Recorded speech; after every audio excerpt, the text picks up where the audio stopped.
flower grows in Hiroshima, known by very few. Its color changes at a certain time, as if the flowers knew.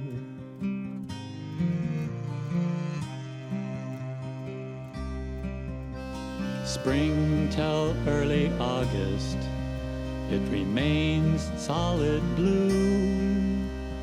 Then its edges appear to be burned, as if the flowers knew.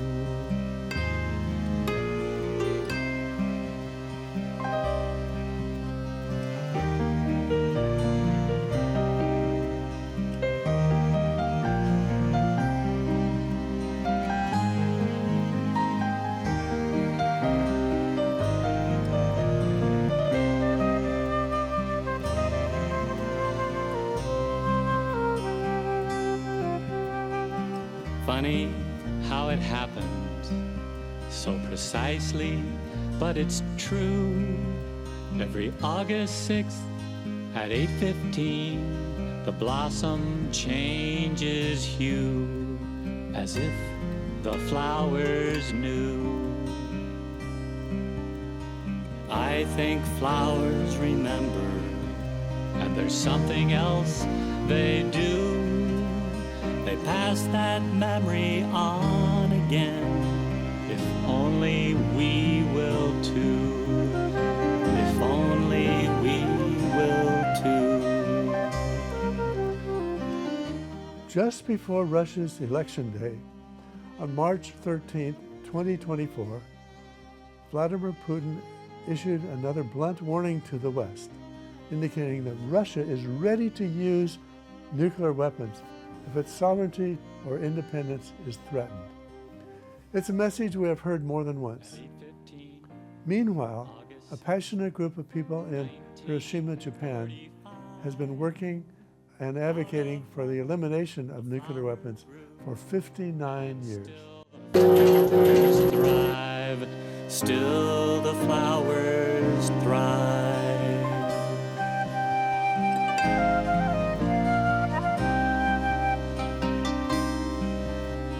Flower grows in Hiroshima, known by very few. Its color changes at a certain time, as if the flowers knew. As if the flowers knew.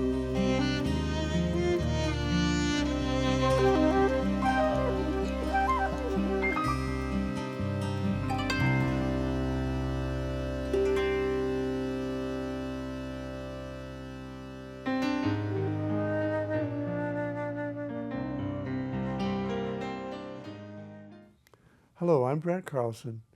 Welcome to Brethren Voices. Since the invasion of Ukraine by Russia, we have heard that message from Vladimir Putin. But for over 59 years, the World Friendship Center has been providing a place where people from all over the world who are concerned about nuclear war can meet, share their experiences, and reflect on a world without nuclear weapons. The World Friendship Center is made up of volunteers and staff dedicated to providing a place to tell the stories of the survivors of that first use of nuclear weapons. They are known as Hibakusha.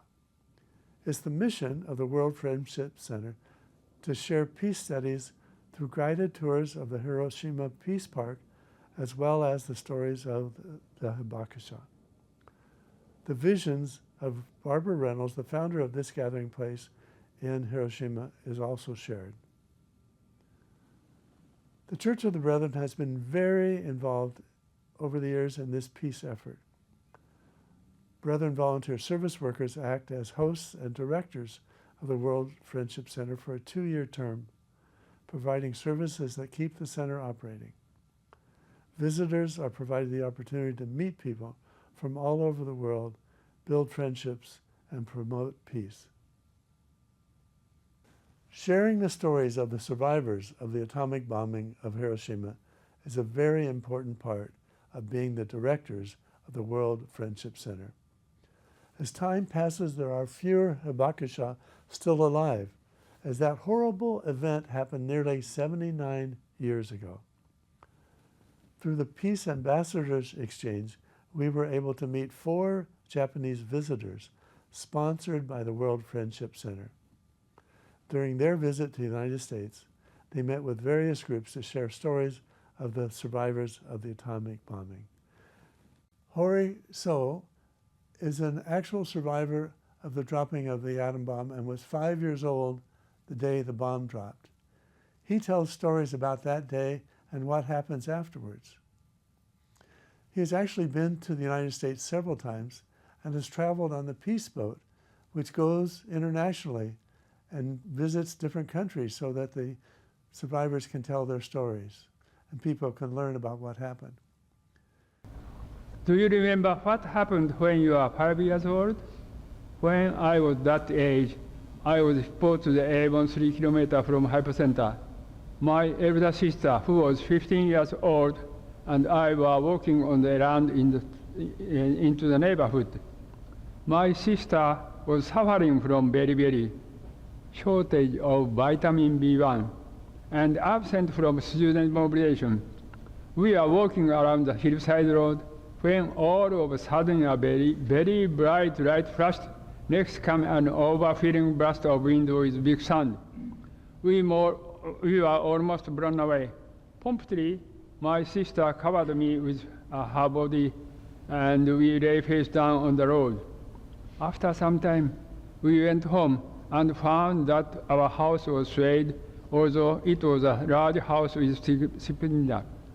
All the window and sliding door had been blown off by the blast.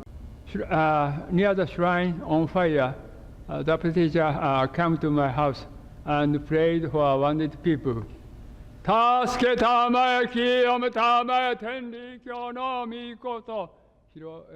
prayed, but he unable. One woman passed away in my house, and the other person could come back to their home, but they could not live a long time. Among the 20 people, I do not forget 2 persons. One was a junior high school student. He burned and his hair remained cap burned, but hair remained. And colored skin, peeled skin displayed. And my mother picked up with tweezers. It looked very painful. And another person was a young girl. Her dress print pattern was printed on her arm. Have you ever burned? It's very painful. As my house was filled with evacuating people, I played in the background of field. Rain began. That was as we learned a black rain, Kuroyame. It contained radioactive particles. Among the laundry hung out to dry was my father's underwear. It was stained black. My mother washed it many times, but stain did not come off. It was a black grain dust that contained radiation. Many years after, I and my mother discussed and decided donated the underwear to the Peace Memorial Museum. Dead body in our house was cremated in the playground of elementary school, in which I enrolled myself later. What I remember is only a revolting smell I had to endure all day long about a month. Imagine what the smell was like if lots of decaying corpses were burned with not enough fuel in the hot summer day. The playground was only 100 meters away from our house. I asked Larry and Joanne about their story of becoming hosts at the World Friendship Center. We were first introduced to World Friendship Center in 2006 when we hosted two survivors of the atomic bombing from Hiroshima in our home in Seattle. And that was, it was a spur of the moment thing. Happened to be that the host who had been selected was in the process of remodeling his house and just did not have the space, and we did. And that was a profound experience for us, first to hear the stories, and then to give the guests the opportunity to hear the story of the American incarceration of Japanese during the Second World War. And so it was a story that not only were we able to receive the information about one tragedy, but to teach a little about the tragedy of another level here in the United States, dealing with Japanese. It was those two experiences right from the beginning of our awareness of the World Friendship Center was really great, and we continued our time supporting the World Friendship Center and ultimately becoming directors about 5 years later. In August 2010, the Sims were asked to participate in the Peace Ambassadors Exchange and represent the United States and actually visit the World Friendship Center in Hiroshima. This exchange happens about every 2 or 3 years, where a group of people from the World Friendship Center visit the United States, and alternately, people from the United States visit the World Friendship Center. We actually had an opportunity to first go to World Friendship Center when we were asked if we would be peace ambassadors for the United States to go to Hiroshima. And I remember when they asked us that, I said, well, I don't know that I could represent the United States. However, we are from the United States and we would be willing to come. And so we traveled as part of the Peace Ambassador Exchange, but from the United States to Hiroshima rather than from Hiroshima to the United States. And an important part of that experience was attending the August 6th ceremony, where all of Hiroshima commemorates the dropping of the bomb, and they have many people from around the world, representatives who speak for peace, and people in Hiroshima speak for peace. And part of the ceremony that was just extraordinary was that at 8:15, when the bomb was detonated on August 6, 1945, at that moment, at 8:15, there was silence, absolute silence. And there were, would you say, 30,000 people? At least 30 or 40,000. At least 30 or 40,000 people gathered. And I don't know how long we were silent, but it was the loudest silence I have ever encountered. It was, I don't know, it was almost impressive. Of silence of that many people at that time to commemorate something so horrible, Yes. that it was so deeply moving. Joanne shared more about the ceremony they were able to attend on August 6th in Hiroshima. And then what happened is in the ceremony they have this huge brass gong, and then you hit the gong with this huge log, and so they would hit the gong once, and it would just reverberate throughout the crowd, and then again, and then on the third time, they released 100 peace doves, and the doves just intertwined out and over the crowd and away. I mean, it was just the most moving ceremony I have ever participated in. And so on the way back, we're in the airplane, and we both looked at each other and we said, we have to do everything we can to tell the story so this doesn't happen again. And so that was our real first encounter with World Friendship Center in Hiroshima.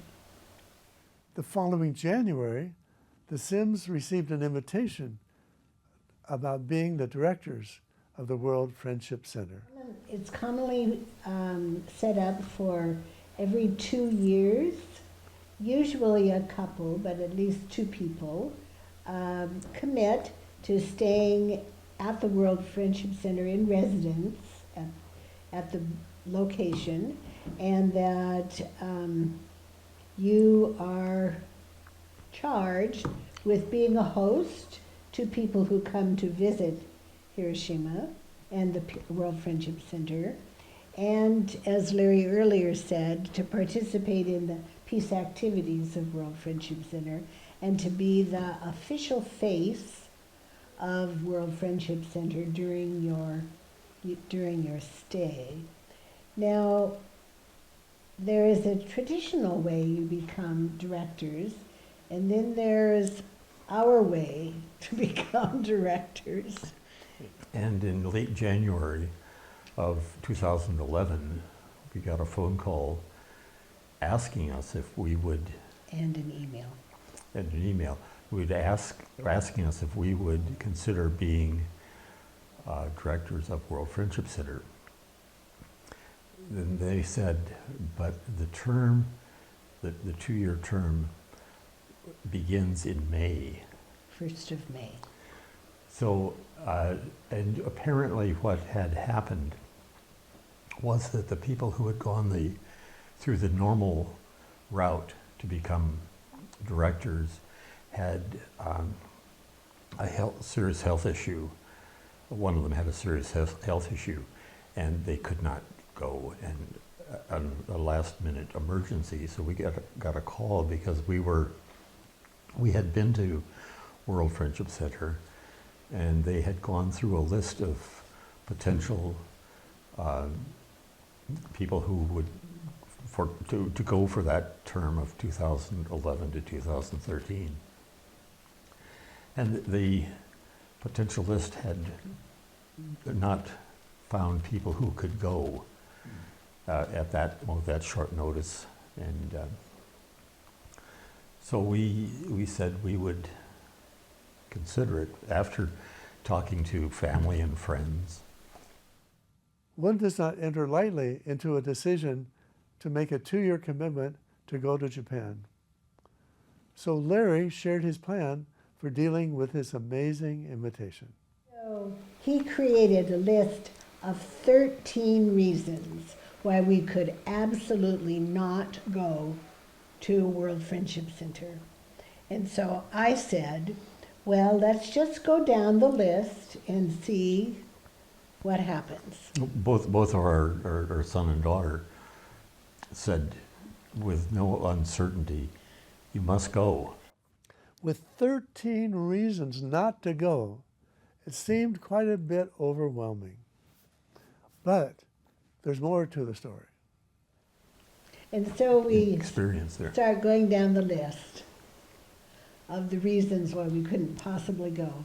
And I have to be honest with you, they just kind of disappeared. I mean, we thought, oh my goodness, well, we had just built this home that you're in right now. We hadn't even unpacked the boxes. we'd only been here, I don't know, it's few like months. a few months, and so we hadn't really even unpacked. And we said, well, I guess it'll be here when we get back. So that was one. And anyway, so when it came to the item number 5, and I don't remember what the item 5 was, but I just got chills all over, and I said, I don't think this is about whether we want to go to Hiroshima or not. I think we are being called to go to Hiroshima. Making a decision like this often involves other factors. The Sims shared more about their decision. Important on Larry's list was his health issues, because he does have some chronic health issues. So he goes to his doctor and he tells his doctor about this opportunity, and he has concerns, he doesn't want to go because of his health issues. And she says, well, number one, it's not a third world country, they have outstanding health care. And number two, you won't be driving anywhere, you'll be walking everywhere. And number three, she said, you'll be eating much better food there. And then she points her finger at his chest and she says, go. And So when a doctor prescribes something, anyway, and so then literally all of the other 13 reasons literally disappeared. And so in a very short time, we were able to do what most people need a year to do to prepare to go. We were able to do it in, 5 weeks or so. It was incredible. And many times there are also family reasons that take priority. and one of the issues that we had were that my parents, who lived 700 miles away, said that my mother especially both my parents were in their 90s, and they said, we'll never see you again, and it was a very emotional response to our going, until someone at the retirement center where they were staying said, well, that sounds like a great mission opportunity for your parents, or for your son and daughter-in-law. And when the word mission came out, she said, okay, yeah, that's... So And then we went someone to, else used the word that changed it for her. She says, I'm not real happy with it, but this is a mission. For such a position in another country, it seems that some special training would be a requirement and a necessity. They said we had to do trading. That's part of the World Friendship Center presently is connected with Brethren Volunteer Service.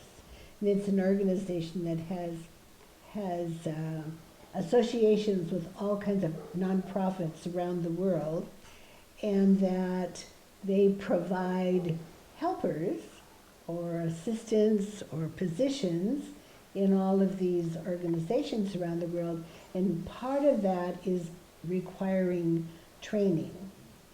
Because ours was on such short notice in such an emergency situation, I said, well, I guess we can't go because we don't, we're not trained. Oh no, they said, we'll get you some training. So we went to, what is the name of the town? Elgin. Elgin. The then director of the Brethren Volunteer Service was taking us around. He said, so by the way, he said, we're having a folk singer visit our church. And would you like to come? And we said, oh, sure. So we're in the back seat of the car, and he's driving the car. And he says, his name is Mike Stern. And we just are absolutely stunned. We said, Mike Stern? He's a very good friend of ours. He's a member of our church in Seattle. And he's driving, and he pulls over to the side, and he says, oh my gosh. He says, this is providential. Anyway, there are just many things that happened that, well, I would say there were a multitude of, some people would say coincidences, and I would say, I don't think so. I think it was all meant to be. The Sims served 2 years at the World Friendship Center, but their involvement has not ended. We have been very involved in World Friendship Center, and currently we are co-chair of what's called the American Committee for World Friendship Center, and that's the organization that is the U.S. national support group that provides support and next volunteers for World Friendship Center. As we near the time of observing the anniversary of that horrible event of August 6, 1945, let us work as hard for peace in this world as we do for war. If we actually did that, there may be enough food to go around. There would be less fear of traveling. There would be fewer refugees and displaced people. And people would feel safe in their own countries, not needing to walk thousands of miles to find safety. It takes one person at a time, but let's do our best. This is Brent Carlson wishing you peace. Pass it on.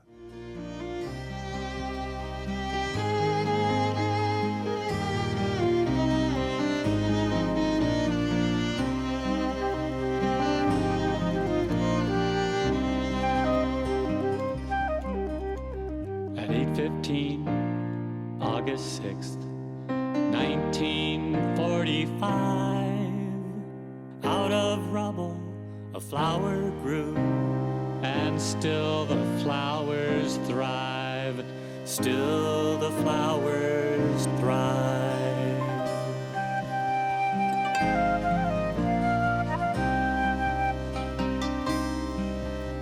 A flower grows in Hiroshima, known by very few.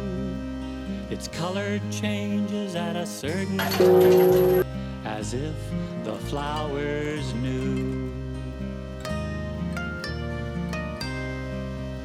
As if the flowers knew.